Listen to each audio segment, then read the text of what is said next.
తన మనస్సును నిలుపుకొని దేవుని యందే ఆయన ఉపవాసం ఉండి ప్రార్థన చేసినట్లుగా మనస్సు నిలుపుకొనెను అని రాయబడింది.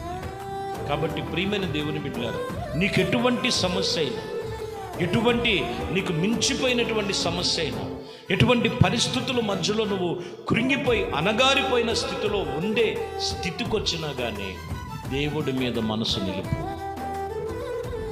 వాస్తవానికి ప్రభు చెప్తున్న మాట ఇదిగో, ఎప్పుడైతే ఆ మనసు నిలిపాడో యెహోషాపాతు అక్కడున్న ఆయనతో పాటు ఉన్న సైన్యం కత్తి పట్టలేదు, ఖడ్గము చేత పట్టలేదు, కానీ యుద్ధ భూమిలో చూస్తే ఇదిగో వ్యతిరేకంగా ఉన్న శత్రువులు శవాలై కనిపించినట్లుగా వాక్యం చెప్తున్నమాట. ఎందుకంటే యెహోవా మన పక్షముగా యుద్ధము చేసి ఉన్నారు.